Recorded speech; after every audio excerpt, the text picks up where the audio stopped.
ọ̀rọ̀ ti pèsè jẹ́ o ẹ̀yin èèyàn wa ọ̀rọ̀ Wasiu. eléyìí tún gbẹnu tán o. ẹ gbọ́ báwo ni ọ̀rọ̀ Wasiu ṣe jẹ́ ní Ìjẹ̀bú Òde? Báwo ló ṣe tan mọ́ ààfin Àwùjalẹ̀? Kí ló ṣẹlẹ̀ láàrin ìyá Wasiu àti àwọn ará Ìjẹ̀bú Òde? Ẹ wo, ẹ má jẹ́ ń sọ̀rọ̀ púpọ̀, ẹ bá mi wo fídíò yìí kẹ́ ẹ gbọ́ àṣírí oríṣiríṣi, kẹ́ ẹ wo oríṣiríṣi nǹkan tí ó ń ṣẹlẹ̀, kẹ́ ẹ wo bí ọ̀rọ̀ Wasiu ṣe jẹ́ pẹ̀lú ipò Àwùjalẹ̀ ní Ìjẹ̀bú Òde. Bẹ́ẹ̀ ṣe ń bá mi wo fídíò yìí, ẹ máa like, ẹ máa share, kẹ́ ẹ máa comment. Ọwọ́ tẹ fi ń tẹ gbogbo nǹkan wọ̀nyí kò ní tí kò ní tẹ́ o. Ẹ ní fi gbọ́mọ sí. Owó lẹ máa fi ọwọ́ yín kà lágbára Ọlọ́run. Ayinde ó ti padà bá bòmí yọ. Bí mo ṣe ń bá yín sọ̀rọ̀ yìí, Wasiu Ayinde ti padà lọ ń bẹ̀bẹ̀ lọ́wọ́ àwọn ẹbí Fìdípọ̀tẹ̀ tó lọ ń dọ̀bálẹ̀. Àṣírí tẹ́ ẹ máa gbọ́nu fọ́nrán yìí ó dá mi lójú pé ọ̀pọ̀lọpọ̀ ni ò tí gbọ́rú ẹ̀ rí lórí ọ̀rọ̀ ipò Àwùjalẹ̀ tá à ń sọ yìí àtọ̀rọ̀ Wasiu Ayinde. Bí ìyá Wasiu bó ṣe gbé Wasiu wá sí ààfin Àwùjalẹ̀ tó tẹ̀lé àwọn eléégún wá àtàwọn ọmọ ẹrú, gbogbo àṣírí yẹn lẹ fẹ́ wá gbọ́ o. Ẹ wo eléyìí pakasọ gidi gan ni o. Ẹ má jẹ́ kí n gbà yín lákòókò, ẹ farabalẹ̀ kẹ́ wá lọ gbọ́ ohun tí wọ́n sọ ní fọ́nrán yìí. Sẹ́sì mọ́ ẹ mà kalẹ̀ o. Ẹ kalẹ̀ sísá mi. Ẹ pẹ̀lẹ́ sa family ńkọ́. Àlàáfíà ni. Mo fẹ́ kẹ́ ẹ tún ọ̀rọ̀ tẹ́ ẹ sọ níjọ́ kìíní àná kẹ́ ẹ tún sọ. Mo dẹ̀ láwọn ìbéèrè kan fún yín. Ok. Ẹ rọ́pò ẹ wá sórí platform yìí. Mo dẹ̀ ti ní. Ẹ kú dédé àsìkò yìí gbogbo ẹ̀yin olólùfẹ́ Precious Entertainment Global. Ẹ̀yin tí ẹ ṣe ń darapọ̀ mọ́ wa ẹ káàbọ̀. Ẹ̀yin tí ẹ ti wà lórí ìkànnì tẹ́lẹ̀ ẹ káàbọ̀. Bá a ṣe mọ̀ pé oríṣiríṣi àwọn news la máa ń mú wá fún wa ní oríṣiríṣi bó bá ṣe wá òun náà la ṣe máa ń gbé wá fún wa. So àti wá tún ti gẹ̀ẹ́tì àwọn news. So bó ṣe àwọn news yẹn ṣe ń jáde bẹ́ẹ̀ náà la ṣe ń drop ẹ̀ fún wa.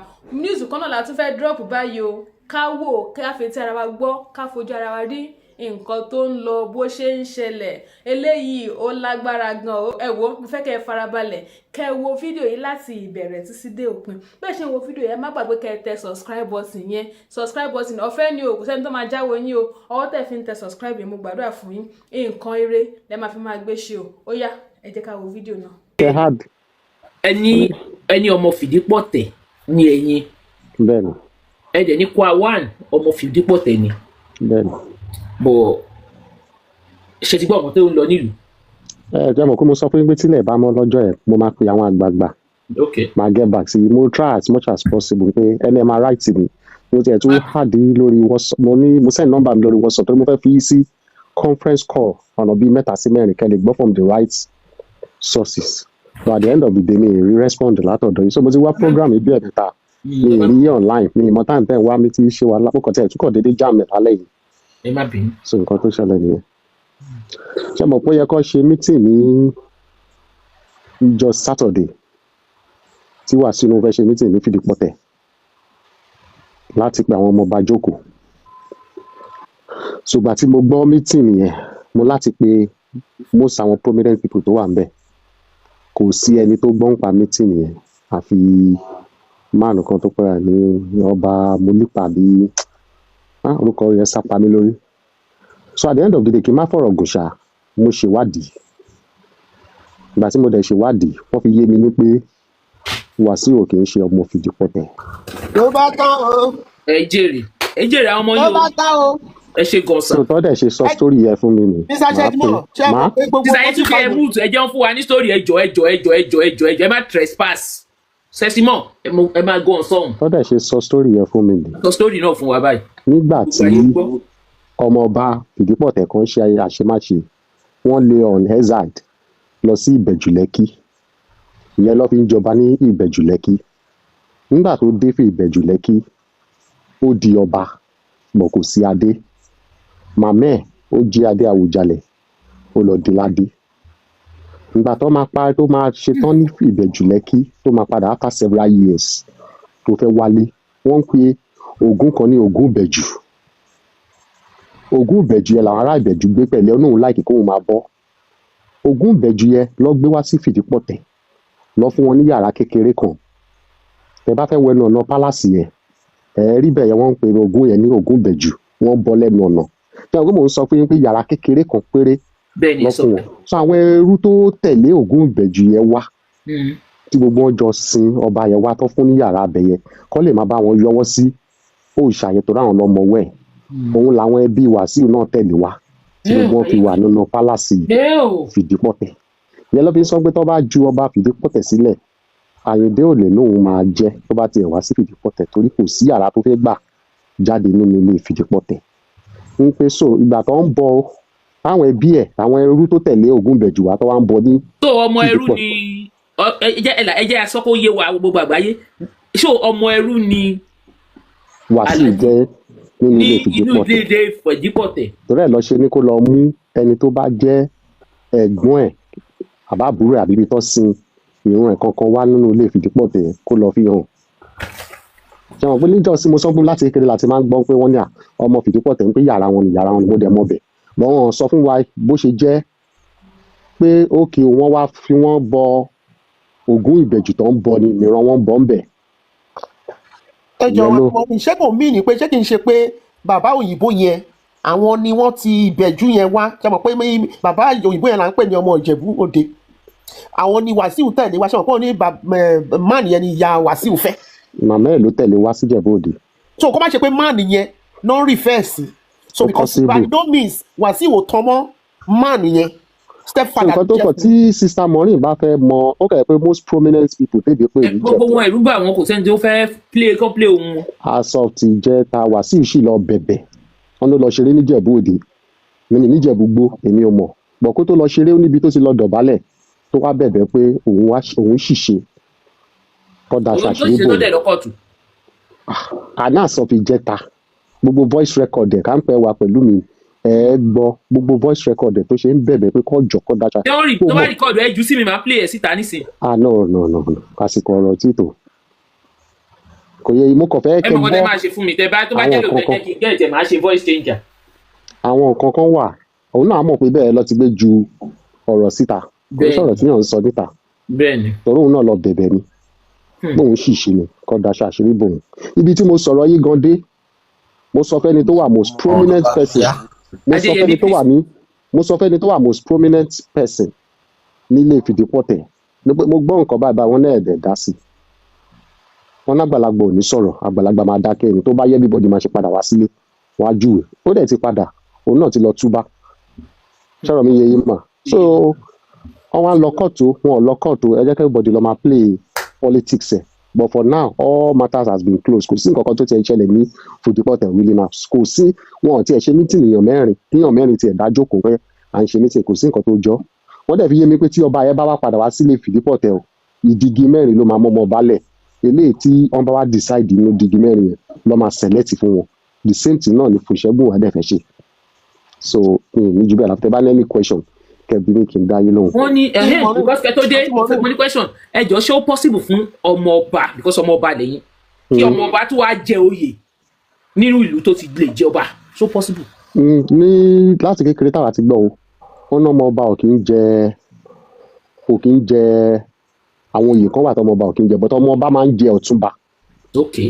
ọmọ ọba máa ń jẹ ọ̀túnba bọ́ wọ́n lẹ́ni tó wọ́n tún wá fi yé mi pé ẹni tó bá tún wá fi jẹ olórí ọmọọba ní ìdílé kan ọmọbìnrin ló fi ń jẹ olórí ọmọọba tí ò dẹ̀ lè jọba. sọ àwọn nǹkan tó sọ fún mi nìyẹn. ọmọọba lẹ́yìn ṣé orí adé máa ń sùn ta ni. orí adé ò ń sùn ta kò sọmọọba tó bá wàjà ní Nàìjíríà mi lè sọ ní ìlú òyìnbó wọn máa gbé padà wá sí Ìjẹ̀bú Òde wá sí. ẹ ṣe gan I really appreciate pé ẹ tiẹ̀ lọ bá wa ṣe findings yẹn ẹ dẹ̀ padà mo rí message tẹ́ ẹ send sí mi ó yẹ kí n get back sí so ẹ má bínú sí mi ẹ jọ̀ọ́. mo rí ìlọ́jọ́ ní kankan tí mo fẹ́ sọ ṣe rántí ní ọjọ́ yẹn tí bọ̀dá yìí wá tí mo fi ń sọ fún yín pé Wàsíù ti lọ gbé èèyàn kan jáde nínú Fìdípọ̀tẹ̀ ó kọ lẹ́tà wípé wọn ò pé àwọn fámìlì yẹn kó lọ pín wọn pé òun dìdí lọ gbé èèyàn kan lára tiẹ̀ nígbà àwọn Fìdípọ̀tẹ̀ tó kù àwọn di ríro lórí ibẹ̀ yẹn wọn ò mọ̀ nípa nǹkan tó ń lọ rárá ṣe rántí pé mo sọ fún yín. bẹ́ẹ̀ rẹ sọ bẹ́ẹ̀ ẹni tó lọ gbé jáde yẹn gan wọn ní descendant lásán ni pé kò ní sí everybody bá ń sọ̀rọ̀ ẹni mo sọ débẹ̀ àwọn letters kan wà gan tó forward sí mi gan tí mo sọ pé mo fẹ́ fún yín mo tiẹ̀ fẹ́ connect yín mọ́ most people tẹ́ bá fẹ́ mọ most things nígbà ẹ̀ bá. àní ẹ jẹ́ kí n buttress point in there it's 182-year-old man ẹ mọ̀ pé mo sọ fún yín wọ́n ti pè mí wọ́n ní kí bàbá wa kùs ẹ mọ̀ pé mi ò mẹ́ni tó ń jẹ́ wa kùs ọ̀ wọ́n lórí ọmọọba Ọ̀túnba Fìdípọ̀tẹ̀ lórúkọ wọn. Ògúnnísì àwọn lọ́ọ̀ni Wákùs hotel. ṣé mo gbà ẹ gbà. wọ́n ní kí bàbá yẹn tó kú pé ó ti béèrè lọ́wọ́ King Wasiu rí tó fèsì ẹ̀ nígbà tó fẹ́ fi jẹ oyè kan bó sọ pé níbo ni ilé bàbá ẹ̀ nínú nídìí Fìdípọ̀tẹ̀ pé ta ni bàbá ẹ̀ pé ó ní kì í ṣe ọmọ Fìdípọ̀tẹ̀ pé wọ́n jà sí tàǹgbà yẹn bò bàbá yẹn ó ti ṣaláìsí. bàbá yẹn sọ pé ní pé ṣáìsì ẹni sùúrù wọ́n ṣàlàyé fún mi wọ́n dẹ̀ jẹ́ kó mú díẹ̀ mọ́lẹ̀ pé tí àsìkò bá tó pé àwọn dúró kan fi jẹ tán bá fi jẹ oyè àwọn máa bọ́ síta ìtàn tí ò yẹ kó jáde àwọn á pa á so ó wá make sense pé nǹkan tó bàbá yẹn sọ ó ní kò kí ń ṣọmọ Fìdípọ̀tẹ̀. kò ń ṣọmọ bẹ. ẹ ṣe gan sa so Larry. ẹ kó ètò. àǹtí mọ̀nú yẹn jẹ́ kí sáyé di Mr. Segmon Marcus Hotel tẹ́yìn sọ yẹn jẹ́ kí n ṣe níbi ẹ̀mí gbogbo títí ibi tí olúwa ló gbọ́mọ tòsún wà tẹ́lẹ̀ ṣé kí n ṣe hòtẹ́ẹ̀lì tó wà níbẹ̀ yẹn ni. náà kí ni ló wà ẹ mọ Ìgbẹ̀bà ló wà Ìgbẹ̀bà close to Awujale Palace close to private house close to Awujale private house. bàbá yẹn ló sọ fún mi pé Ọ̀túnba Fìdípọ̀tẹ̀ nìyẹn pé bọ̀ Ọ̀túnba tó fi King Wasiu jẹ́ Ọ̀túnba Fìdípọ̀tẹ̀ mọ́lẹ̀. ẹ tí ì fi jẹ́ pé ó yàtọ̀ síra bàbá yẹn ló ṣàlàyé. no ẹ jẹ́ kí wọ́n ṣàlàyé bẹ̀ torí mo bi ọ̀rọ̀ débẹ̀ pé Wasiu sọ pé òun ti jẹ wọ́n ní Wasiu náà ti jẹ Ọ̀túnba Fìdípọ̀tẹ̀ wọ́n wá fi ń yé mi pé wọ́n fi Wasiu jẹ olórí ọmọọba Kílẹ̀ Ìjẹ̀bú which is ordinary oyè pé but ọmọọba Fìdípọ̀tẹ̀ which is Ọ̀túnba Fìdípọ̀tẹ̀ wọn ò tí ì fún èèyàn kankan torí àsìgbà tí Wasiu ń jẹ Wákùsò tí ì kú ó sì wà láyé ó dẹ̀ ṣaláìsí ní 2 days or 3 days later ni Wákùsò ṣiṣẹ́ jáde láyé so ọ̀dẹ̀ lè fi èèyàn kankan jẹ́ tí bàbá ọ̀tẹ̀ ẹni tó wà lórí ẹ̀ ò tí ì kú so for now wọn ò tí ì fi èèyàn jẹ́ pé tó bá ti jẹ nẹ́sà Àwùjalẹ̀ ń sìn wọ́n ṣe máa fi yàn jẹ́ if care is not taken gan olórí ọmọọba tó fún wọn máa wùjọ ẹ. nǹkan tó gbọ́ náà ni. nípe because ordinary ceremony ọ̀nà ni nípe bọ̀ tó ti ń misuse ẹ̀. sọ àwọn nǹkan tó sọ fún mi nìyẹn. ẹgbẹ́ nǹkan tí mò ń sọ nìyẹn àǹtí mọ̀rin pé kéèyàn gbọ́dọ̀ fún àlejò láyè jù nílé èèyàn tó máa di pé wọ́n máa gàbá léèyàn lórí. ẹ bá wa power tap ẹ share program yìí ẹ jẹ́ àkọ́gbọ́n so Larry King. ẹ má bínú sísá mọ́rin sísá mọ́rin ẹ má bínú Larry King ẹjọ ẹ má bínú. ẹ jẹ́ kí n sọ̀rọ̀. ẹ má bínú ẹjọ mo fẹ́ tọrọ ìṣẹ́jú kékeré ni Mr. Sheximo thank you for the correction amendment and the enlightenment. Thank you sir. ẹ máa rí i pé torí irú ọ̀rọ̀ yìí tẹ́ bá rántí pé mo bá yín sọ̀rọ̀ ọjọ́ yẹn pé ọ̀rọ̀ tẹ́ ẹ bá wà ṣúọ̀ ẹ má sọ ọ́ ó bẹ́tà kẹ́lẹ́ ẹ fẹ́ máa lọ ṣèwádìí máa padà wájú kẹ́ ẹ sọ lọ. bẹ́ẹ̀ni. tẹ̀rí pé nǹkan tí mo sọ yẹn òun ló padà ṣẹlẹ̀ yìí. bẹ́ẹ̀ni right mo tẹ̀ nípa láti wá kọ́ńtàtì náà bí mi. Dr. Wasiu, mute yourself please. if not so research tẹ́ ẹ máa lọ ṣe kò bá pọ̀ ìrìn àjò yín ìbá pọ̀ ká ní kí n bá ṣe pé mo tún sáré tètè gba ọ̀rọ̀ Àwùjalẹ̀ mọ́ yín lẹ́nu níbì kan. bẹ́ẹ̀ni ẹ sọ bẹ́ẹ̀ni mo rántí. ẹ ti understand.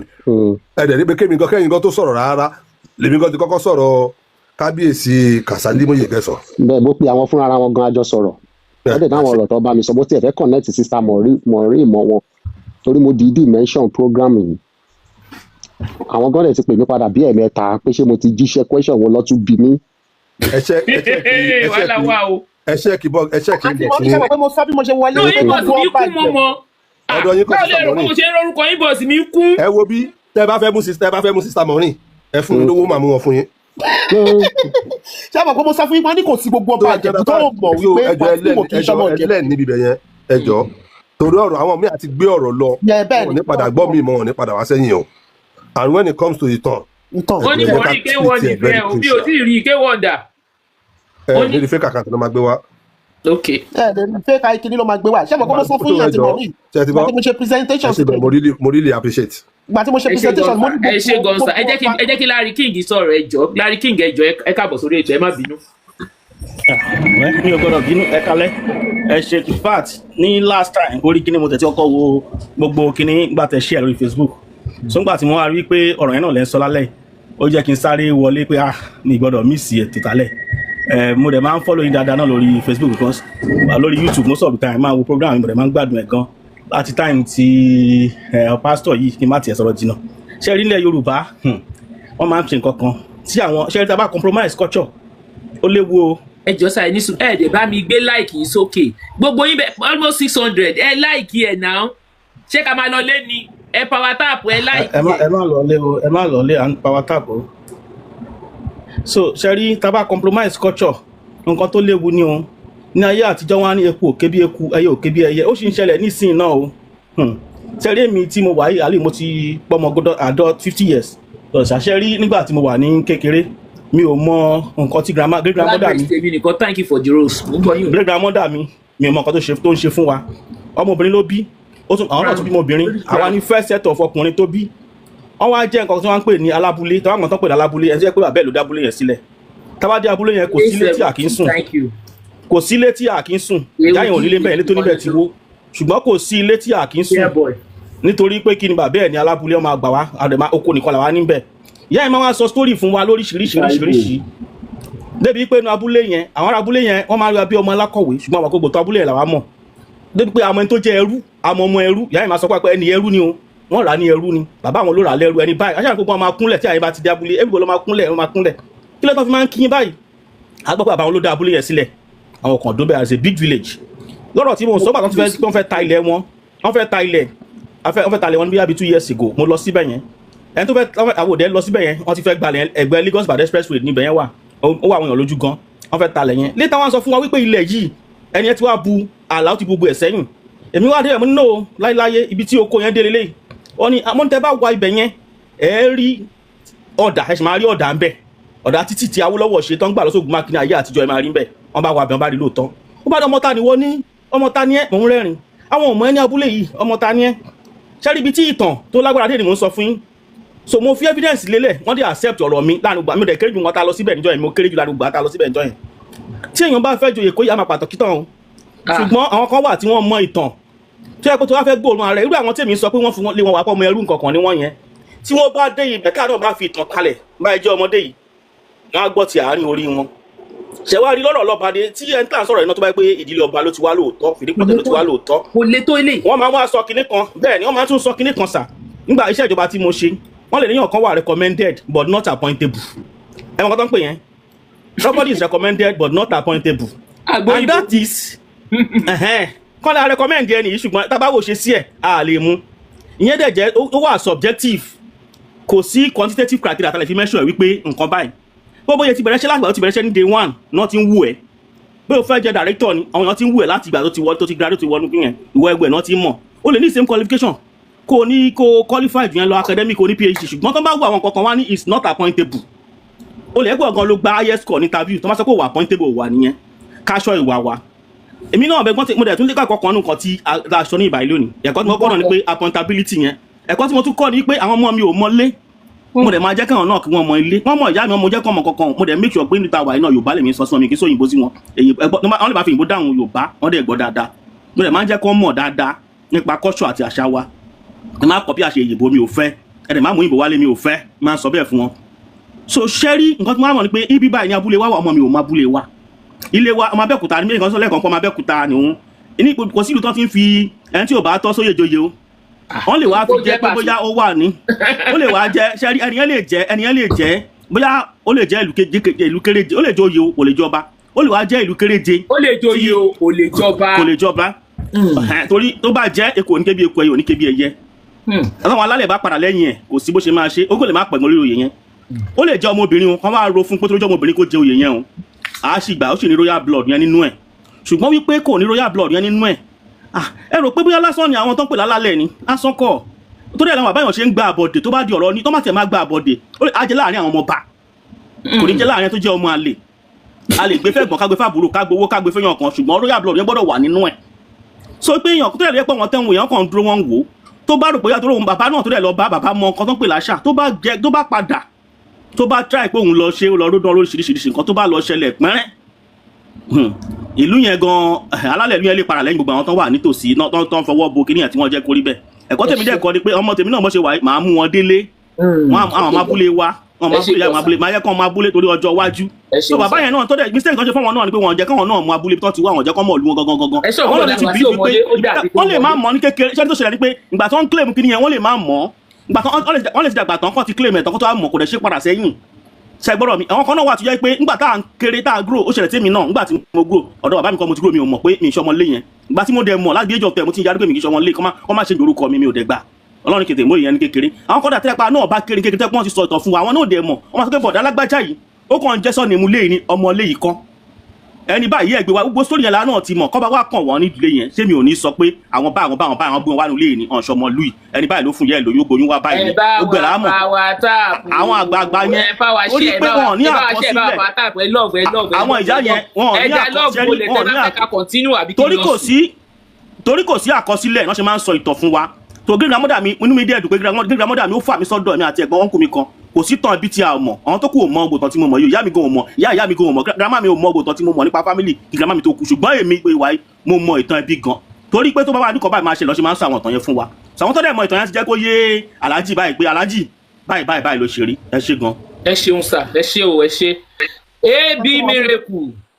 àǹtí mo rí ẹjọ́ kẹ́ tó pe next person ẹ jọ mo just to be sure nǹkan tí Mr. Seximo tó sọ nípa ọ̀rọ̀ pé wọ́n wá láti Ìbẹ̀jú Lẹ́kì ṣé mọ̀ pé Wasiu náà máa ń kọ́ ó ti sọ dípò wá láti gbogbo sáìdì ibi ọ̀nà ibi bẹ̀ yẹn so if I'm to understand. èèyàn kan sọ pé bí ẹ̀pẹ́ bí nǹkan kan pé ó kọrin nígbà ayé olórúkọ gómìnà Lagos State tẹ́lẹ̀ yìí. ìran bàbá mi ló ní ẹ̀pẹ́ alárọ̀ ó ti kọ́ ìran bàbá mi ló ní ẹ̀pẹ́ alárọ̀. ẹ máa gbọ́ so tá a bá understand yẹn sìn nǹkan tí Mr. Seximo sọ yẹn sìn ó mì pé màmá yẹn jẹ́ mọ̀ pé ó gbé Wasiu wá sí Ìjẹ̀bú ni that means pé bàbá yẹn gan bàbá òyìnbó fúnra ẹ̀ kò ń ṣọmọ Ìjẹ̀bú Òde.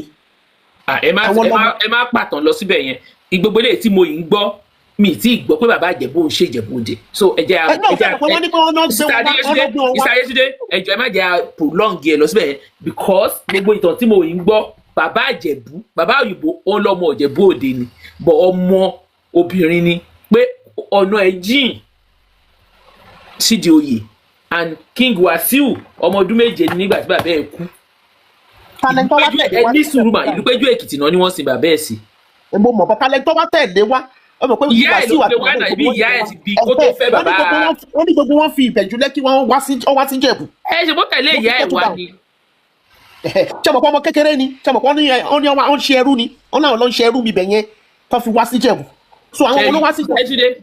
ẹ tún lọ ẹ mọ̀ pé program yìí ń lọ ni ẹ wá lọ sílé ṣebí Seximo ń gbà tó kọ́kọ́ ṣàlàyé fún wa nǹkan tó ń sọ fún wa yàtọ̀ wọ́n lọ sílé wọ́n lọ bèrè ẹ̀yin náà ẹ lọ sílé ẹ lọ confam dáadáa ẹ jẹ́ kí n move lọ sí ọ̀dọ̀ point of correction wọ́n tẹ̀lé òrìṣà wa bọ rẹ̀ ni bí abọ rẹ̀ wọn kì í ṣe ẹrú gẹ́gẹ́ bí ìtọ́jú bọ̀dá yẹn sọ ẹjọ́ ẹ kí a máa wọ́n tẹ̀lé ọba wa máa bọ rẹ̀ ni ẹrú òde kí n bọ rẹ̀ so ẹjọ́ ẹ kẹ́ ká mú yẹn kúrò ká máa fi yẹn stigmatize wọn. Thank you Larry King. AB Miracle. wọ́n máa mú kí gbogbo lé o. ẹ káàbọ̀ sá. èyí bẹ́ẹ̀ á gba 20 million ní because mo ti ń rò pé mi máa fún yín 20 million naira. £10,000 lè máa gbà kì í ṣe 20 million. bẹ́ẹ̀ ni mo mọ̀ ṣẹ́rí kí Wasiu gan kó tiẹ̀ wá láti ilé ọba kó jẹ́ ọmọ Fìdípọ̀tẹ̀ gan àbí Fùsẹ̀gbù àti ọba kan nísìn kò ní criteria àtijọba àwọn èèyàn kan kí máa táwọn èèyàn bá jókòó tán bá wo nǹkan logically ìgbà tí ìlú tí ò fi illiterate jọba ní 65 years ago tí ò sí civilization compare civilization of 65 years ago to the current civilization during the analog age wọn ò fi illiterate jọba káwá ní digital age yìí náà ṣe wàá fẹ́ fi illiterate jọba ṣé wọn pé mo sọ lọ́jọ́ yẹn pé ká ní àwọn ìlú kékeré bóyá bíi orúmùrú àwọn ìlú kékeré yẹn ó possible kó jẹ lọ but Ìjẹ̀bú ti lajú ju gbogbo yẹn lọ and Ìjẹ̀bú has a lot of prominent people ṣé wọn pé mo sọ fún yín gbà yẹn pé tó bá mú 2000 gan kò lè kàn làkórè mi yìí ń sìn mo sọ lọ́jọ́ yẹn mọ́ mi ọmọ Fìdípọ̀tẹ̀ ní mọ́ mi but èmi ń sìn bí ọmọbìnrin ni mo jẹ́ because bàbá mọ́ mi ẹ̀gbọ́n náà jẹ́ sí àwọn Wàkíùs yẹn Ọ̀nàsànyà ẹ̀gbọ́n náà jẹ́ sí Wàkíùs ṣé wọn pé ń sìn bàbá mọ́ mi but obìnrin ni mọ́ mi èmi ò lè gùn kiri ń sìn pé torí pé ok mo tán mọ́ Fìdípọ̀tẹ̀ ń sìn o pé mo fẹ́ lọ jọba bó tó bá yẹ pé lórí ọmọọba bó tó bá yẹ pé olísà ni àwọn tó ń jẹ olísà family dad mi gangan nìyẹn níjàdà so tí èèyàn bá tiẹ̀ jẹ́ ọmọ ọba wọ́n á wo hierarchy àwọn èèyàn wọ́n á wo characteristics èèyàn tó lè lead so èèyàn tí ò níyàwó lé máa wò kó náà ti fún manage marital affairs ṣòro yẹn náà fẹ́ fi jọba ni and when it comes to academic qualification Ìjẹ̀bú is okay Ìjẹ̀bú dàbí Oǹdó náà ni àti Èkìtì when it comes to academic requirements so ṣé wọ́n máa forú yẹn wá jọba ni even gan kí àwọn afọbajẹ Ìjẹ̀bú Òde kàn fẹ́ compromise àwọn ọba kékèké yẹn gan for example ń sin orú ọba ẹ wo ọba Ìjẹ̀bú-Fẹ̀ Àjàlọ́rùn fi Ìjẹ̀bú-Fẹ̀ ẹ wo pedigree orú yẹn ṣé orú yẹn máa gbà Káyìndé wá jẹ ọba lórí òun wọ́n dẹ̀ pọ̀ bẹ́ẹ̀ bẹ́ẹ̀ fowó bí petroleum. mo mọ̀ gbé mo mọ̀ yẹn. So àwọn anáwóbi ẹni tẹ̀wó so àwọn èèyàn máa níwà sẹ́ ọlọ́run bá àṣírí ẹ̀ ni tó bá ń ka olówó ní Ìjẹ̀bú tó bá ń ka 10,000 gan kò tí ì lè jáde. So kò lè jọba ọkàn bí ìgbà tí èèyàn kàn fẹ́ fira ẹ̀ ṣe ẹ̀sìn. wọ́n ní àbí olówó ọ̀fọ̀wú. kí lẹ wí. àwọn ọ̀pẹ ọba fún yín ni pé àbí olówó ọ̀fọ̀wú. olówó ọ̀fọ̀wú àwọn kíní. olówó ọ̀fọ̀wú kọ́ olówó ọ̀fọ̀wú Ìkìjà olówó ọ̀fọ̀wú Ìsàbẹ̀kọ̀dà. tó bá jẹ́ Ìkìjà yẹn ìlú àwọn ẹbí àwọn ẹbí wa àwọn náà ń jọba àwọn ọmọ ọba ni wọ́n ń ta olówó ọ̀fọ̀wú Ìkìjà ni. àbí ṣé Wàsíù fẹ́ jọba lórí ọba Ṣàgámù ni. So Ìjẹ̀bú Òde is like the central. So ọba Ìjẹ̀bú Òde Awùjalẹ̀ is not just ọba of Ìjẹ̀bú Òde kì í ṣe ọba Ìjẹ̀bú Òde Awùjalẹ̀ of Ìjẹ̀bú land of all Ìjẹ̀bú ọba bí ọba àwọn ọba Olísà gangan ni ọba Ìjẹ̀bú Òde. Àjàlọ́run of Ìjẹ̀bú Ifẹ̀. so ṣé àwọn ẹni máa jẹ́ kí wà sí. Òwu náà ti Ìkìjà so wọ́n ní ká máa là á. àwọn Ìjẹ̀bú yóò tẹ̀ rán yàn rárá ó correct lọ ní Ìkìjà is another town. no ṣe mọ̀ pé Ògùn wà lábẹ́òkúta. kò lè dúró lẹ́gbẹ̀ẹ́. no Ìjẹ̀bú ló sọ Ìkìjà Ìjẹ̀bú kò lè dúró. ṣe àpò Ògùn náà tún wà ní Abẹ́òkúta. ibi tí Ọbásanjọ́ ti wá. kò lè dúró lẹ́gbẹ̀ẹ́ Iléṣùré gan-an àwọn ọba kéékèèké nìyẹn níjẹ̀bú. so wọn ò ní gbà láyè. fẹ́ bèrè kan lọ́wọ́ yín wọ́n ní bọ̀dá Wàsíù ti try kìíní yìí ní sọ̀lọ̀ wọ́n ní wọ́n tún fẹ́ ṣe ní kí lorúkọ bíbá yìí Ìjẹ̀bú Gbó kó tó di pé wá di ta Àwùjalẹ̀ yìí. mi ìmọ̀ ń pa yẹn ṣá. èmi náà fi bẹ́ẹ̀. ṣé kí n sọ pé nǹkan kan bá ẹ má bínú bọ̀dá Ayétúndé ní sùúrù kò ṣe níjẹ̀bú Gbó Ìsọlọ̀ ló ti ṣe ìyẹn Ìsọlọ̀ tó kú lánàá ìyẹn ni ò gbà fún tó fi wá kò ẹ bá ṣe Ìjẹ̀bú Gbó kò claim Ìjẹ̀bú Gbó. Ọlọ́run fẹ́ jọ ó fẹ́ jọba ń Sọlọ̀ of course. wo pátá nǹkan pé bó ṣe ṣe Ìsọlọ̀ tó kú lánàá. wo pátá nǹkan bó ṣe ṣe lẹ́kọ̀ọ́ bó ṣe sẹ́nẹ́tọ̀ ó fẹ́ ṣe kò ever mention Ìjẹ̀bú Gbó because kò lè ever try Ìjẹ̀bú Gbó. no mi sọ pé ẹ máa sọ nǹkan tó ń ṣẹlẹ̀ ní pé. no sọ ni mo ní ká clarify because kó má di pé irọ́ pọ̀. ṣé wọn aṣáájú sister Yeti tẹ́ bá rántí last week mo sọ Wasiu problem started in 1983 life tó ṣe tó fi kiri ẹ̀ mọ́ ẹ̀pẹ́ ipe family ọmọ no kì í ṣe no. gbogbo Ìjẹ̀bú ló kí Ìjẹ̀bú bẹ́ẹ̀ ó kí gbogbo nínú life nínú kíní yẹn ó kí gbogbo Ìjẹ̀bú ni àtàṣà rẹ̀ mọ́. Did you listen to the live in 1983? Ìjẹ̀bú bẹ́ẹ̀ láti Òdògbólú láti dé Rẹ́mọ láti gbogbo Ìjẹ̀bú ló kí wọn.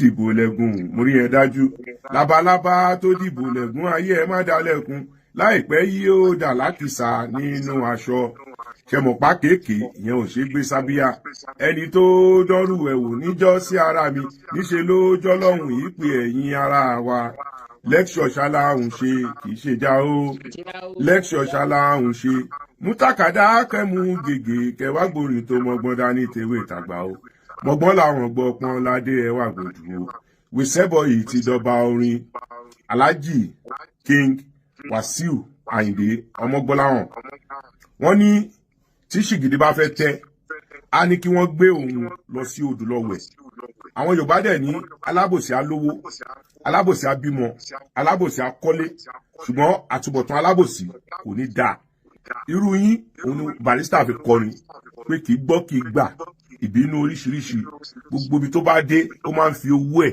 ó máa fi ń dá wàhálà lẹ̀ ni ìdí tí ń ṣe sọ pé ẹ fẹ́ dá wàhálà lẹ̀ lórí ọ̀rọ̀ Àwùjalẹ̀ yìí ni torí ẹ fẹ́ fi rán oró ni kò sí nǹkan tí ẹ fẹ́ fi ṣe ẹ kò fẹ́ rán oró ṣé mọ̀ pé tó bá yẹ pé wọ́n ti gọ̀ fún yín ní Sọlọ̀ ọmọ Sọlọ̀ lẹ́ẹ̀ bá máa pera yín lọ́jọ́ ìní o torí gbájú ẹ̀ tẹ lò fún late Kabiru Adélájà tẹ parọ́ pé Ansarudeen grammar school ẹ lọ sí Ansarudeen rárá.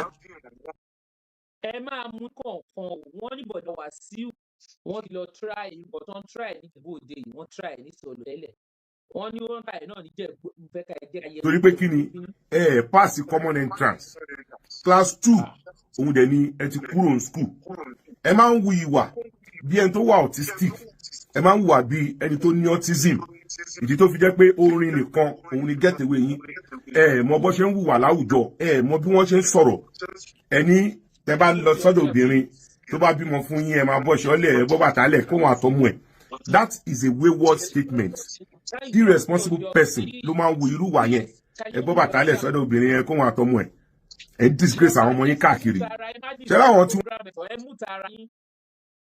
I'm dropping you. Please, before you come into before you join, kindly mute yourself. wọ́n máa ń bá yín sọ̀rọ̀ orí wọn ò pé àwọn tó ń jókòó tì yín tẹ́ ẹ sọ pé ẹ ṣàdíà ọmọ orí tẹ̀mí ọmọ 1957 lẹ pèrè ayín ta ní ìyá Wasiu wà láyé ẹ jẹ́ ká fún wọn ní 100 years old that means pé 1925 ni wọ́n bí ìyá Wasiu kí ni orúkọ ọba tó bí ṣàdíà sórí ìtẹ́ ṣàdíà ọmọ Akérédolú ní orí ìtẹ́ lọ́bi sí 100 years old tàbá yọ kúrò nínú 2025. wọ́n ní ẹjẹ́ máa bá wa rí gbogbo question sí can you please mute yourself if you don't yourself out I'll take you off the platform please mute yourself. mo rí pẹ̀fẹ́ mú tara yín. I say I'm going to change this thing now because I want to when you join please mute yourself.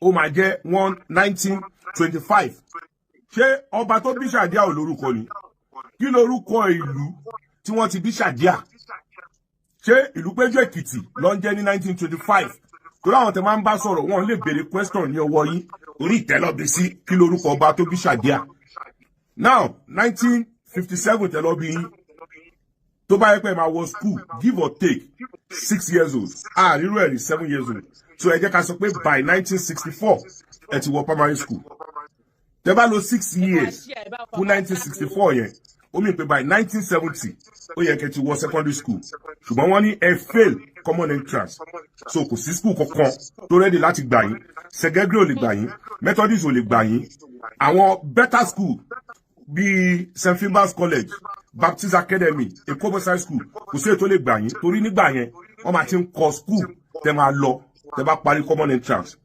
àwọn unapproved school náà bíi àwọn Lateco àwọn Westco St. Timothy àti Niger Paco Niger Peco tẹ́ ń pè ní Niger Paco nígbà yẹn kò sí kankan tó lè gbà yín níbi tẹ́ fẹ́ẹ̀lì dé ìdí tí màmá yín ṣe mú yín lọ sí Ìjẹ̀bú Ìṣíwọ̀ nìyẹn tẹ́ lọ bẹ̀rẹ̀ class 1 pẹ̀lú wọn ní Ansarudeen High School Ìjẹ̀bú Ìṣíwọ̀ 1972 ni wọ́n dá Ansarudeen High School sílẹ̀ so by 74 lẹ wọlé ní class 1 class 2 September tó gbọ́lúdé lọ́mọ́ lẹ fi di ẹni tí ó wà ní ẹ̀yìn Dr. Sikiru Ayinde Barrister dẹ̀ sọ wọ́n ní whisky làwọn máa ń pè yín ṣẹ́mẹ́ni tó ń pè whisky ajá ẹni tó ń jẹ́ whisky nìyẹn so Barrister tó ń sọ pé ọmọ òun ni yín ṣé 9 years ni Barrister gbà lọ́wọ́ yín because at the time tẹ́ bá kúrò ní school from calculation ọmọ tó bí 1957 age 17 lẹ kúrò ní class 2 nìyẹn o ṣé class 2 17 years old tó yẹ kó ti máa ṣe tán ló máa kúrò ní school ní class 2 ẹ lọ rò dáadáa torí àwọn tẹjọ gbé ní Dùmágbò lọ́ọ̀kan NEPA níbi ilé àwọn alàgbé mo ti bá wọn sọ̀rọ̀ àwọn tẹjọ gbé àǹtí Ìyábọ̀ tí màmá wọn ta bèbí ní Dolúwo mo ti bá gbogbo wọn sọ̀rọ̀ wọ́n ní ọkọ màmá yín bàbá òyìnbó òun ló wá láti Ìjẹ̀bú Òde pé ọ̀dọ̀ wọn ní gbogbo àwọn ọmọ Ìjẹ̀bú tó bá wá sẹ́kọ̀ọ́ máa ń wà bóyá ibẹ̀lẹ̀ ti píìkì orúkọ anífowóṣe tẹ̀tí lérò pé bàbá yẹn ló bí yín torí mi ò fẹ́ àzùn pé ẹ̀ mọ bàbá yín ọkọ Ṣàdíà ìyá Wàsíù ló wá láti Ìjẹ̀bú tí wọ́n ń gbé lẹ́gbẹ̀ẹ́ lé àwọn alàgbé so ilé yín ní Dùmágbò lọ́ọ̀kan NEPA tọ́lẹ̀ ń gbé wọ́n ní gbogbo bẹ̀ lẹ́dàrú àsọmọ kékeré wọ́n lẹ tẹ̀lé Lékan ọmọ Dàrúṣà lọ sí Dolúwo kí lẹ ṣe ń bẹ̀ wọ́n ní obìnrin 4 ọ̀tọ̀ọ̀tọ̀ lẹ mú láàrin sákù yẹn tẹ fún lóyún ẹ fẹ́ Síkírá ẹ fẹ́ Bọ́láńlé àbúrò Tọ̀yọ́bọ̀ ẹ fẹ́ Káúsárà ẹ fẹ́ Ṣàléwá kí lẹ tún wá ṣe ẹ tún padà lọ mú Fétíà ọmọ Máṣà tó yẹ pé wọn àti Síkírá ọmọ ẹ̀gbọ́n àtàbúrò ni wọ́n obìnrin 5 lẹ́yìn nìkan fún lóyún nínú sákù kan náà kéru yín ló yẹ kó mú kó fi jẹ ọba aláàjì ẹ ní ìwà ọmọlúàbí ní ara gbogbo nǹkan tó sọ̀rọ̀ ọ̀dì yín fraud ni ẹ sọ pé yín àtàwọn kanṣẹlọ pélé wúrà ẹjọ ṣiṣẹ́ certificate wo lẹ fi ṣiṣẹ́ torí ìgbà tí Dr. Wahab Dosunmu tí wọ́n mú gbogbo àwọn ọmọ èkó tó fún wọn ṣẹ́ wọn ò lè fún yín torí pé ní certificate orin rẹ̀ ń kọ́ kiri wọ́n ní ìgbà tí ẹ lọ síṣíwọ̀ àwọn Olúkẹ́yìndé tẹgbé ní ọ̀dọ̀ wọn wọ́n lẹ́ẹ̀kí lọ class pé ìlú lẹ máa ń lù kọ́lọ́n fọ́run kẹ́ Olúkẹ́yìndé mo ti ṣe research yín dáadáa o ẹ lè jẹ Àwùjalẹ̀ wọ́n ní ilé tó bá ń gbòòrò ọmọ àlénú ilé yẹn ò tí dàgbà ni wọ́n lẹ ti gbé wọn lọ court wọn ò tí ì jọba wọn ò tí ì select ẹni tó máa jọba èyí tí ń gbé wọn lọ sí court ṣé àpẹẹrẹ dáadáa nìyẹn ẹ fẹ́ tú ìlú torí pé kò ń ṣèlú yín Alhaji ẹ má dá wàhálà alẹ́ o mo ń sọ fún yín ẹ má dá wàhálà alẹ́ o torí wọ́n ní tí Ṣìgìdì bá fẹ́ tẹ́ á ní kí wọ́n gbé òun lọ sí odò lọ wẹ̀ ẹ kì í ṣe ọmọ Ìjẹ̀bú ẹ tọmọ wọn ń bẹ̀ wọ́n ti bọ́ta wọ́n ti denounce yín wọ́n láwọn ò mọ̀ yín ẹ tọ́ka sí ilé tó ti bí yín ẹ yé parabulate kẹ yé máa sọ jákujàku àwọn ọ̀rọ̀ tẹ́ ń sọ kí ló dé tẹ́ ṣe lè débẹ̀ wọ́n lè ń kọ lẹ́tà kí ló dé tí ẹ ṣe lè lọ sí ibẹ̀ àwọn àfà tẹ̀yìn ibú pé wọ́n wá ganu sílé bàbá yín àwọn èèyàn ò mọ̀ yín dáadáa ni pé nǹkan tẹ́ bá ti fẹ́ ṣe ẹ máa ti ń plan ẹ̀ ni kí ló dé táwọn aláàfà tó ṣe máa lọ sílé bàbá yín ṣé màmá bàbá yín ló kú ni ṣèbí ìyá Wàsíù ló kú ilé ọmọ ló kú ṣáà lọ máa wá but ẹ̀ ń dọ́gbọ́n rẹ́gísítà Fìdípọ̀tẹ̀ àwọn àfà wọn lọ sílé bàbá mi ní Fìdípọ̀tẹ̀ kí ló ṣe ilé mi ni wọ́n wá ganu sí ṣé ìyá bàbá yín ló kú tó ṣe máa lọ lé bàbá ìyá ọ̀dọ̀ bàbá yín ni ṣèbí ìyá yín ló kú ilé títí yín lọ́mọ wá but tó pẹ́ fẹ́ rẹ́gísítà Fìdípọ̀tẹ̀ yẹn lẹ́ ṣe fi àwọn àfà lẹ́ ṣe fi pa ṣe pé ìyá ẹ̀ ń jẹ yín ẹ̀ dẹ̀ máa ṣe kí ni ẹ̀ máa tẹ́. ẹ̀yin èèyàn mi ọ̀rọ̀ lẹ́gbọ́n yẹn ohun yẹn nìyẹn ẹ kalẹ̀ ṣe rí gbogbo nǹkan tó ṣẹlẹ̀ kóòtù lẹ́nu rẹ̀ jẹ́ fi hàn yín fún ẹ̀ tí ẹ̀ bá tí ì rí nǹkan tó ṣẹlẹ̀ kóòtù lẹ́nu rẹ̀ ṣe rí gbogbo ẹ̀ ó ní ẹjọ́ ọ̀gá Wàsíù ó lack merit so interim injunction tí wọ́n láwọn fẹ́ gbà wọ́n fún wọn just ọmọ nìyí òun ni ó wá fún ní accelerated office hearing sí on the 14th of January ṣe sí nǹkan tó ṣẹlẹ̀ ẹ jẹ́ ká waste time. Ṣé ẹ̀yin mi ẹ̀ka alẹ́ ẹ gbọ́ gbogbo nǹkan tí Balógun Èkó sọ fún ẹ̀yin tí mọ bó ṣe ń lọ ọ̀rọ̀ Wàsíù brọ́dà mi tó ṣúọ̀ là ń sọ. Èmi fẹ́ fi eléyìí kún etí mi kún fóònù mi fẹ́ bọ́ọ̀sì oríṣiríṣi ń ṣẹlẹ̀ àwọn èèyàn ń pè lọ́tún lọ́sì díẹ̀ ní kí n béèrè question díẹ̀ kí n tó bẹ̀rẹ̀ yìí sódà tó ẹ̀yin tẹ́ bá mọ̀ nípa tẹ́ẹ̀mù ìtàn kẹ́kẹ́ lè dá wa lóhùn. Wọ́n ní wọn kì í jẹ pé ẹni tó ń jẹ olórí ọmọ ọba ò kì í jọba ẹ jẹ́ máa bá mi dé o ṣé ẹni tó ń jẹ lórí ọmọ ọba máa ń jọba ni. Èkejì wọ́n ní ṣe orí adé máa ń sùn ta. Àwọn question tó ní kí n béèrè lọ́wọ́ èèyàn ní ẹ̀kẹta wọ́n ní bàbá pupa òun ni àwọn ọmọ oní ọmọ Ìjẹ̀bú Òde wọ́n ní bàbá pupa tó òun dẹ̀ ló wá láti Fìdípọ̀tẹ̀ tó ti wá yẹn wọ́n ní ọmọbìnrin náà jẹ́ ní Fìdípọ̀ èmi ò ṣe ọmọ Ìjẹ̀bú àwọn tí a rí behind the scene tí ó pọ̀ ní oríṣiríṣi tí a gbọ́ so àwọn kankan wà tó ní kí n béèrè pé ṣé ó possible lẹ́ni tó bá jẹ́ olórí ọmọ ọba ṣó máa ń tún padà jọ àná pé kí n béèrè lọ́wọ́ àwọn èèyàn sódà kó lè là wá lọ́yẹ̀ sí i àná ọ̀bọ̀dà tí ò tún lulẹ̀ nísìnyí wọ́n dẹ̀ ní kí n pé ṣé pé ta ni ẹni pé wọ́n ní ta ni bàbá bọ̀dà Wàsíù pé ìyá ẹ̀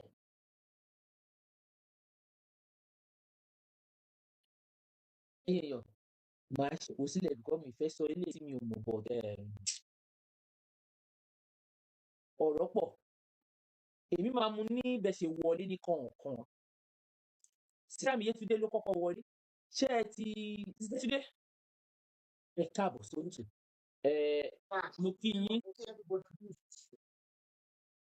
bá wa dá sí ẹ jọ ṣé gbọ́dọ̀ tí mo béèrè kẹ́ tó kẹ́ bá mi dá àwọn yẹn. Ok. Mo kí everybody pé ẹ kalẹ́. Gbogbo nǹkan tó ń ṣẹlẹ̀ ní kóòtù lè jì bí ọ́nà ìṣẹ́ mọ̀ pé ní sunday bá ti wọlé ìpín. Bẹ́ẹ̀. Instead on my rival. Bẹ́ẹ̀ ẹ ti sọ. Fún ọmọ mo jẹ́ wo kéèsì yẹn dámú jẹ́ pé kò sí nǹkan tó ń lọ. No, pé gbogbo fiction actually came to us. Ọmọ bẹ́ẹ̀ question ẹ bèrè yẹn pé ṣé olórí ọmọ ṣó máa ń jẹ ọba ní Ìjẹ̀bú rẹ̀? Olórí ọmọ ọba kì í jẹba.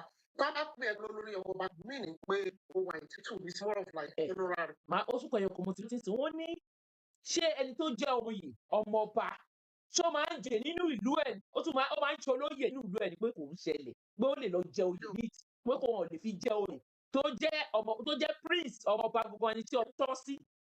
Bẹ́ẹ̀ni ó ní pé iṣẹ́ lẹ́yìn prince oyè yẹn láyé ara ti oyè ni tó yẹ yín ní sí so kò tún lè jẹ oyè tó tún jẹ ọmọ bẹ́ẹ̀ yẹn èyí sì ó lè lọ́jọ́ ìlú sí ìgboro ó máa kó wá gbé o ọtí náà so ẹ máa wá dáhùn last one tẹ́tí apart from ọmọ ọba ní kí èwo lẹ́fẹ̀rẹ̀ náà ti máa ń tì. wọ́n ní pé ṣé orí adé ó máa sùn ta ni. tí ó tó ṣe ìjọba kan ní ìgbó ilẹ̀ Yorùbá wọ́n á sọ pé especially bá ti ṣe pé ogun wá come from a royal family. Especially bá ṣe pé ogun àpúrò wọn ibẹ̀ tó wà ní line ní ìyẹn wá ní ọ̀nà gbé ẹ̀ padà wá sí. She was told by saying, "No, because my mom comes there." She was said, we have 5 prominent families. We can say, very empty, more Ijebunefe, more Tabasope, over prominent Ijebu. In language, they are always prominent family. Cherry 5 family, when she needed first. Ben, I want to Only mom saying me 5 formation. So, all that money lost. And then mo tún rán láti sọ fún everybody wípé gbogbo kábíyèsí nílẹ̀ yìí wọ́n mọ̀ pé pàṣẹ ọmọdé mo tún sún èfún gbogbo ọgbà yìí. So kí wọ́n padà sí gbogbo ìṣẹ̀lẹ̀ àti ìmọ̀rin ẹ mọ̀ pé mo sọ gbogbo ọ̀rọ̀ yìí tẹ́ bá rántí pé mo sọ fún pé Wasiu ọmọdé ṣé wọ́n ti gbà yẹn. Wọ́n rántí pé mo sọ fún Wasiu pé step father ló ti mọ́jọ́. He said it from the one. Ẹ ṣe kẹ́rí wọ́n ní pásítọ̀ kì í ní ilé tiẹ̀ bọ̀ tí mo ló ti máa ń ní. Ṣé mo wà privilege ti rí wọn àwọn ibi tí máa ti rí information tèmi growing up like I said. Ṣé ti rí Ìjẹ̀bú-Ifẹ̀ iná? Ṣé o pé Ìjẹ̀bú-Ifẹ̀ ó ti yẹ exist before kọ́ bá nǹkan gbọ́ tó Ìjẹ̀bú-Ifẹ̀ ti wà bẹ́ẹ̀ 1450.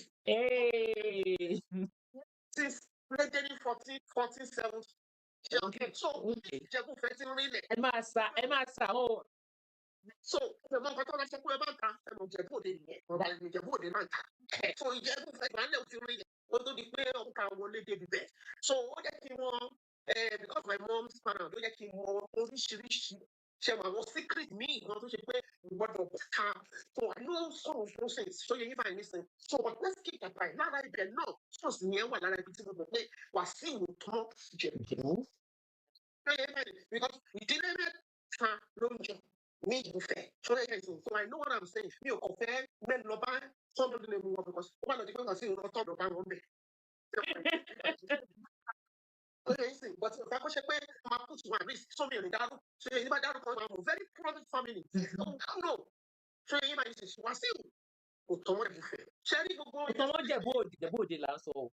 Sorry kò tọ́mọ́ Ìjẹ̀bú so Ìjẹ̀bú generally so ó ní balógun wá gbé jáde yẹn mo ní bẹ́ẹ̀ lọ́wọ́ náà pé nǹkan tí mo sọ yẹn onímọ̀ yẹn wá kò fọ́ọ̀mù pé stepfather bàbá ṣẹ́rí Wasiu original ọmọ Èkìtì àti father side àti mother side Èkìtì bẹ́ẹ̀ ni ẹ̀sìn tí ẹ ti wá wọ bó ṣe di ọ̀tẹ̀ so it's not possible ní Ìjẹ̀bú there is nothing by default wọ́n ṣe ẹ̀kọ́ wá sí ìgbà tó prove default. Yẹ ìgbọ́n àjẹrí mọ́ láti jọ yìí. Yeah, kò apply sí royal because yóò bá ẹ believe mi blood ló fi ń ṣe so by blood Wasiu òtún lórí Ìjẹ̀bú òtún lórí ètò ìkọ́níjẹ̀bú ṣàdámù lẹ́yìn many years òtún ló wá so kò lè wá by default. I want people to understand this. So I want to fight it. It's time now you put the ghost. Because if I should be there, I should say, me not to go to the page go to a bed, you know, they feel it. mo ti gbọ́ gbogbo ẹ̀ nígbà mo dúpẹ́ lọ́wọ́ náà mo máa ní ìwà kan fún àgbègbè kan náà. no èèyàn míì pè mí ní ẹ má bínú sis èèyàn kan pè mí láàárọ̀ yìí ó dá àwọn orúkọ kan fún mi ó dárúkọ bàbá ó ń gbé ní ẹ̀gbẹ́ ilé bàbá pupa lẹ́kọ̀ọ́ pé bàbá pupa kọ ìyá wa bọ̀dà Wàsíù ni bọ̀dà pupa bàbá pupa ló wá láti Ìjẹ̀bú Òde ọmọ Ìjẹ̀bú Òde wọ́n dẹ̀ ní ọmọ ìdílé Fìdípọ̀tẹ̀ bọ̀ ọmọ obìnrin ló fi tán ọmọ Fìdípọ̀tẹ̀. bẹ́ẹ̀ni ṣẹ́rí báyìí Wàsíù òun ní kí màmá ẹ̀ bú fún bàbá ẹ̀ Wàsíù ní àwọn ọmọ ọba. wọ́n máa fi lórúkọ wọn sìn wọ́n fún mi láwọn orúkọ màmá máa sẹ́ǹdì ẹ̀ sí. ó dẹ̀ ní àwọn ọmọ ọ̀dà òun fúnra rẹ̀ sí wọ́ndẹ́lì ní sọ́ọ̀nì yẹ́ ẹ̀ bí fún bàbá ẹ̀. ó ní kí ẹjọ́ orúkọ wọn sọ Musa àti Àdìsá yẹn ó ní ọ̀rọ̀ tó ń sọ ojú ẹ̀kọ́ mi tí ìfẹ́ sọ kó má jẹ́nu mi inú àti kọ́kọ́ gbọ́ máa sọ lọ́wọ́. Okay, so Musa fi ṣe sọ́ọ̀nì ní Ìjẹ̀bú ní gbogbo ilẹ̀ Ìjẹ̀bú Musa yóò ti fún ni Àdìsá will come as a person. Tóbi tó bá wà àṣẹ kò ṣe tó kọ́ mọ̀ but nípa ní the honest mi. Ṣé Àdìsá Muslim ni? Islam ni so ṣe bẹ́ẹ̀ kò fi anybody lè jẹ́ Àdìsá so ego rẹ̀. Kọ́ mi bẹ́ẹ̀ Àdìsá kì í ṣe Muslim rẹ̀. Ó tọ́nu mi wàhálà wà o. Àbísọ ní Àdìsá. Ṣé ìjù ń jẹ́ Àdìsá ni? Ìjẹ̀bú òkè ní sì fi ṣe orúkọ ìjọba Àdìsá. Wàhálà wà o lọ́hùn. Wọ́n lè fi lọ ara wọn. Wà o lọ́hùn Elédùmarè ń ṣẹlẹ̀ o. Nǹkan ń ṣẹlẹ̀ o. So keep ahead. So bí mo ṣe ń sọ ọ̀rọ̀ mi so Wàsíù ó ti lè so ní ìsìnkú gbogbo àṣírí ẹ̀ ti wá and mímí ìjọba tó rántí ní òkè máa ní ìtìkì ìwé sọ̀rọ̀ ó ti said kọ́ bẹ́ẹ̀ èmi kọ́ pátápátá òun wá sí Ìjẹ̀bú báwo ìsìnkú lójú sọ so ṣe ṣí wá ìfọ̀nà tó wá sí first time mi ṣé Wàsíù àìmọ̀ tó gbé ọ̀rọ̀ tó máa gbé ọ̀rọ̀ tó máa fáyìn máa fẹ́ ṣù mí ká lè mọ ibi tó máa gbà. Lórí ìfọ̀ ìmọ̀lẹ́ fàáyé àwọn sọ láti ìjẹ ìfẹ́ wọn gba àwọn ìjẹ ìdílé wọn. So I fathers from friend band àṣìkò láì láti ìjẹun. Èrè ọmọ ìdìbò bèrè yẹn. Ọmọ ìjẹ̀bù rẹ̀. Ẹgbẹ́jọ olóró kékeré ní ìṣòro. Sọ́kùnrin àjọ rẹ̀.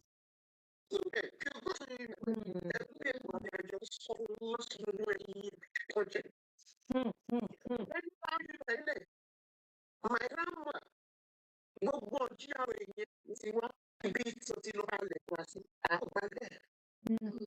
Ìpínlẹ̀ èyí tó gbalẹ̀ yẹn, wọ́n èèyàn tó gbalẹ̀ ti ẹni tó kọ́ ṣọ́ọ̀ṣù aláfíìkọ́ ilé yìí. Wọ́n èèyàn yẹn ti dárò ẹ̀ wọ́n ti pa ìsọ̀rí tó kọ́ òṣàbí ẹ̀ pé ìkọlù yẹn ní ilé ẹ̀ ní wọ́n náà gbàdọ̀ wọn èmi mọ àìjẹ́rì lè mọ wọ́n ní.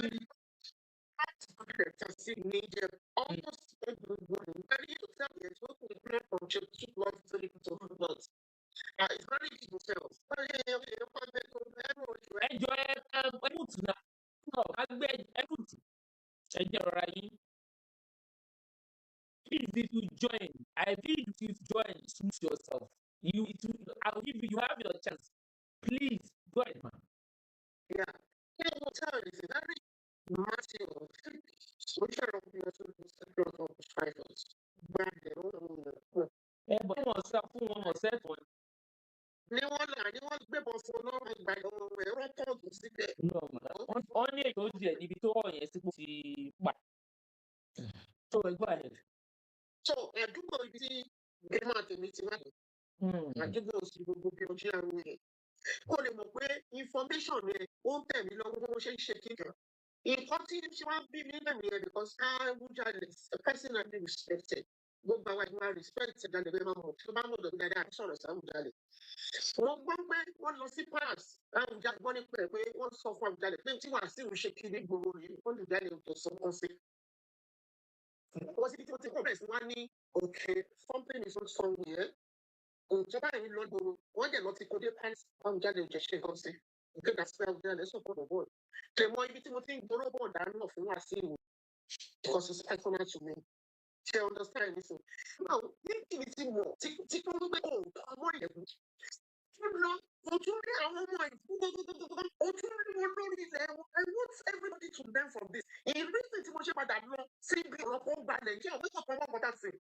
Wọ́n fi advise everybody bí yìí pé kò sí bó ṣe lè náìsì tó fún àlejò lóye débi wípé á feel comfortable tó ṣe pé ẹ wá stretch right wọn oní ẹ̀gbọ̀n á gbà wọ́n ẹ lọ.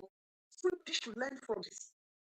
I hope I understand what we're trying to say. Nítorí wọ́n tó ń jẹ́ kí tẹ́wọ̀n kò ṣe ọmọ ọ̀jẹ̀ òun wá kalẹ̀ lọ́wọ́ àwọn kiri òun wá ṣọ́ọ̀gì sí wọn bó ṣe lẹ́kọ̀ọ́ ẹ̀ ìṣẹ̀lẹ̀ òun wá pàmì sí wọn. Ó lágbára o. Ìgbẹ̀rù ọmọ wọn lọ́wọ́. Láìpẹ́ fún ọmọ ìlú lọ́wọ́ ìwọ ọmọ àlè tó wá ń ṣe bí ọmọ ọkọ from different states entirely. Just imagine that every other city yẹn. Ẹ jẹ́ ká títa Yétúndé hold on níbẹ̀ yẹn gbéyàn mí wọlé á padà síbẹ̀ o. Aṣíwájú ọmọ ọba Sòsé ẹ̀ka lẹ́sà o. Gbé òforúkọ yọ ní bíbí kí o. Ẹ̀ka lẹ́. Mo forúkọ ní bíbí kí gbogbo ilé ẹkú ilé ẹ̀ka lọ. Ẹ̀ka lẹ́sà. Ẹ jọ ẹ bá wa pa táàpù gbogbo ẹ̀yin tẹ́ sẹ́ǹdì gift mo dúpẹ́ o. Ọwọ́ yín kàn sàlẹ̀ àpò ẹgọ́ ọ̀sà. Ìyá oníbi tí brọ́dà mi àti àwọn ọmọ ẹjọ́ ṣe kékeré forúkọ wọn kì í ní. Orúkọ yẹn bèbí yẹn bí orúkọ gidi ni bèbí. Ìyá oníbèbí. Ìyá oníbèbí. Orúkọ pọ̀ bí o. Màá ka orúkọ kan. Wọ́n ní kí n sọ fún bọ̀dá wa pé máa kà á lọ, máa kà á fún. Ọba rí níjọ́ kìíní níjọ́ tí gbọ̀ngbọ̀n yìí tó wá tó lóun ọmọ fìdí. Ṣé ìlú lóun ọmọ fìdí bọ̀tẹ̀? Ẹ má bínú. Tó ní Wasiu lórí no respect for our boy ní Wasiu. Tí wọ́n kú Wasiu, ọmọ fìdí bọ̀tẹ̀ ní ìṣẹ̀lẹ̀. Mo wà ń bí. Ó ń gbúrò kó ra gbójú ṣùgbọ́n kó sì nǹkan tí mo ṣe. Fún ìgbà yẹn ṣe ń pé ẹnìkan ò kí mọ̀ tán, ẹnìkan ò kí ń gbàdé èèyàn ló ń jẹ́jọ́ mọ́. And on the other side of it, bẹ́ẹ̀ ká fi túmọ̀ lẹ́yìn ìbò, no one's an island. Bẹ́ẹ̀ni. President. Ó jẹ́ kí èmi náà tún ní ìsíta láti tún ṣe ọ̀pọ̀lọpọ̀ wá ìpẹ̀tọ̀ sí lórí ìmọ̀ tó máa ń ní ètò orílẹ̀. Kò sí ìtọ́jú tí gbogbo wa bá ṣe ìwòdì lọ. Ṣẹ́ngẹ̀t. Ẹni tí ò bá ti ẹjọ́ rẹ̀ ti fẹ́ ju ọdún bá fẹ́ ju kókó ló máa pèsè kíkọ́. Bẹ́ẹ̀ni. Now, irú bọ̀bọ̀ ní ìsìn nǹkan tó ń mọ̀ òun sọ. Torí pé ó ti ń rí bọ̀dà, ó ti ń rí ọkùnrin Wasiu gẹ́gẹ́ bí ọba bàbá. Òbí ìyìnbó bá fẹ́ bá ìrírí wọ̀ bẹ́ẹ̀. Ìjọ kó bá tó pé kẹ̀lẹ́lẹ́ ṣẹ̀rí pé ìjọ àwọn. Àwọn gẹ́gẹ́ bí mo tó fẹ́ rọ̀rọ̀ kan, mo ti kọ́ ti ẹ̀ ṣọ́ọ̀tì. Mi ò jẹ́ kó sọ, mo lè sáré tẹ̀ ìgbẹ̀yẹ ọ̀. Mo ṣe fíìmù fún ni torí pé kí ọ̀rọ̀ tó wá sọ tó máa dà máa tẹ̀lé kékeré tí ò ní padà yẹn. Wẹ́n ta ọkọ̀ máa ń sọ. Òun ló jẹ́ pé in most cases nǹkan tí mi á ti lọ mi ò tẹ́ o máa ń lẹ̀ ní. Bọ̀ tí bá ti lọ tí mo ṣe wá díẹ̀ dáadáa tí mo ti lọ àkómọ amira kẹ́lẹ́ tó wá fíńgà bírèkì rẹ̀. Ṣẹ́ngẹ̀t. Mi ò ní bá jíyàn tó lọ́mọ fìdí pọ̀ tẹ̀lé. Ṣùgbọ́n nígbà tí wàá lọ tí mo tún lọ ṣe ọ̀pọ̀lọpọ̀ wádìí. Níṣẹ́ ló fẹ́ dàbí fìyẹ́ pé mi ni mo pe bàbá lóògùn kan tí mo lọ́gbẹ̀ẹ́ ni wọ́n yẹ ká sọ̀rọ̀. Tí mo dá lóògùn everything. Ọmọ adé pé before ọkọ̀ bọ̀ bọ̀ wá mo ti sọ fún mi kì í ṣe ọmọ Ìjẹ̀bú. Bẹ́ẹ̀ni. Kì í ṣe mo ti sọ dáadáa. Mo ti sọ bí ọ̀pọ̀ máa gbé wá sí ìlọ court. Ilẹ̀ sọ pé wọ́n bá dé court wọn náà máa fìdí ẹni. Wọ́n ti sọ gbogbo ẹgbẹ́ ṣẹlẹ̀ rẹ̀ sọ. Ó wá dá gbogbo ẹ̀ṣẹ̀ ìṣẹ̀lẹ̀ yìí. The next review strange sí mi. Strange. Gbogbo ilé ìlẹ̀ méjì mo ti fún sí ilẹ̀ mọ́tò ló máa ṣẹlẹ̀. John kan tí mo mọ̀ àwọn ìwádìí mi ló tó ṣe tí mo tún mọ̀ mọ́ ẹ̀ mọ̀. Wow, ẹ jẹ́ kí wọ́n kà sórí ìbéèrè tẹ́ béèrè ẹni ṣe olórí ọmọọba tó máa ń jẹ ọba. Bẹ́ẹ̀ni. Ní ilẹ̀ Ìjẹ̀bú kò sí nǹkan tó lórí ọmọọba tẹ́lẹ̀. OCMB bàbá ṣùpàbá ọ̀tún bá gùn ṣùgbọ́n mi àwọn ní àkọ́ olórí ọmọọba níjẹ̀bú òde. Ló dẹ̀ ní nǹkan tó gbé wa. Ìjọ tí bàbá ọba ṣùgbọ́n mi tí wọ́n jẹ oyè olórí ọmọọba tí bàbá wa Àwùjalẹ̀ àfihàn náà wọn ilé máa fẹ́ lórí ọmọọba wọn lè kọ́ lójú yìí ńgbà yẹn o they are like 50 to 51 people tó joyè lọ́jọ́ kan lọ́wọ́ bàbá wa Àwùjalẹ̀ àná gbogbo Akilẹ̀ Ìjẹ̀bú ní títì kì í ṣe Ìjẹ̀bú Òde nìyẹn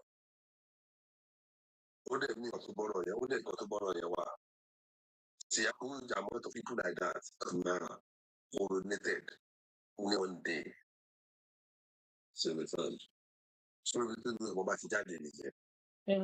jẹ́ pé ṣé ẹni tí ó jẹ́ olórí ọba ṣó máa ń jẹ ọba? òun náà ni mo ṣàlàyé bọ̀ díẹ̀ díẹ̀ tó lábàṣà wà tó béèrè ní ìfàsóyẹ̀kẹ̀ tó sọ òun ṣe ráyè lọ́dọ̀ ẹ̀. tó bá jẹ́ wípé lórí ọmọ bá jọ oyè ni nígbà tí ìbáṣubú mi balógun ọ̀sẹ̀ mi balógun tẹ̀ wọ́n á lọ mú àwọn òdílé tó ń jẹ́ àlọ́ mú ìwà ní pẹ̀lú mọ́yì ìjọsìn máa jẹ́ ṣùgbọ́n kò kì í ṣe ìlú. tí ó lè tó wà tó àwọn oyè kan wà jẹ́ pé kábíyèsí Àwùjalẹ̀ tí wọ́n jẹ àwọn àwọn àjẹ́ kábíyèsí Àwùjalẹ̀ ló mú wọn jáde tí wọ́n fi wọ́n ṣá which I mentioned but I'm not going there tonight. wọ́n tún tó di pé wọ́n lè tàbá tó ṣojú àwọn náà tún wá fọ́tò wọn fún wọn ní kóòtù ẹ̀yìn ẹbí sí ètò ìdíkà má pàmò. àti pé ṣé orí adé máa ń sùn dání tó bá jẹ yìí ṣé orí adé ó máa ń sùn dání. nílẹ̀ Yorùbá orí adé ò kì í sùn ta gẹ́gẹ́ bí a ṣe gbọ́ gẹ́gẹ́ bí wọ́n dẹ̀ fi kọ́ wa orí adé ò sùn ta. tí wọ́n ń kó lórí ọmọ wa bí àtọ́ bá ní wọ́n fi ìjẹ oyè tán àbí yòókù ẹ wò káwọn Toyota gbọ́tò tí wọ́n ṣe ẹ̀rù discussion bẹ́ẹ̀ tó yẹ wọ́n ti ṣe discussion continue àbí òun náà ló ní fún oyè náà oyè kù olùrànba olóòtú tó àbúyè kù lóun fẹ́ gbà. èèyàn tó ṣokùnfà abọ́kú tábọ́kú fi ń ju ìjọba lọ ló fi ń bí gidi ní gbogbo ìgbà yẹn tábọ́kú wà ní ipò lórí ìjọ tó bá ti kú lè wọ́n náà tí kò tó kíkálí dẹ́sẹ̀ ọjọ́ tó automatically ọjọ́ so ẹ̀ máa wò ó jẹ ọgbà yìí lábẹ́ jẹ ìjọba bá ti kú lòun náà. ọ̀rọ̀ tó olórí ọmọ ọba kì í ṣe ìdílé ìjọba. bí èsì.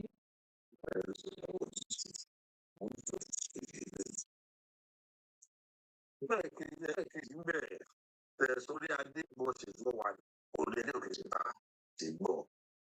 ibi tá a ní problem ti kí ẹni dá wa ló fi wọ́n lójú ẹgbẹ́ wọn ń bọ̀ láti máa kọ́ ẹ̀sẹ̀jì. fẹ́ máa kọ́ sọ inú èmi ti gbà wọ́n wá mo ti gbé irun ní India káàkiri ti Yorùbá wọ́n wá mo ti Pakistan agbẹ̀yẹ náà wá fọ́nrán ẹ̀sẹ̀jì ló dá wà lálẹ́. ẹ ṣe gọ̀ọ̀sà ẹ ṣe. ọkùnrin wọn lágbókò béèrè níta ìbéèrè tí mo ti dá òun yàtọ̀ nínú ilé. wọ́n ní pé ẹ ti láwọn ti bàbá because ẹni tí yàtọ̀ sí nǹkan tí a gbọ́ nínú Balógun Èkó yìí another brother pè mí fi ń sọ fún èmi pé kí n béèrè pé ṣé possible kí èèyàn jẹ́ ọmọ ọba tó tọ́ sí oyè tó tọ́ sí ọba ṣé ọmọ fi ọba jẹ́ oyè nínú ìlú tí a ti bí ni ó ní ìbéèrè. so be honest with you ọba ò ní oyè kankan nílùú tí a ti bí. okay this is right. most especially tó bá jẹ ọmọọba kò ní jẹ oyè nínú ìlú tí a ti bí. kódà ó rí ó slim kí ló lùkọ ẹ ó slim gan. ẹgbẹ́ sì gbé ó máa gba oyè níta gan ó slim.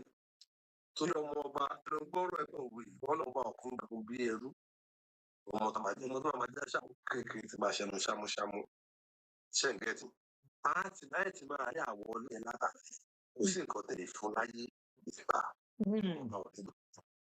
no wọ́n ní káàtẹ̀ ló lọ jẹ wọ́n lè fi jẹ nǹkan kan níbọ̀ nínú ìlú ibi àti bí ó yẹ pé kó jọ òun ló yẹ kó jẹ ọmọ ọba tó tọ́ sí ọba. láyé ó sì jọ wa.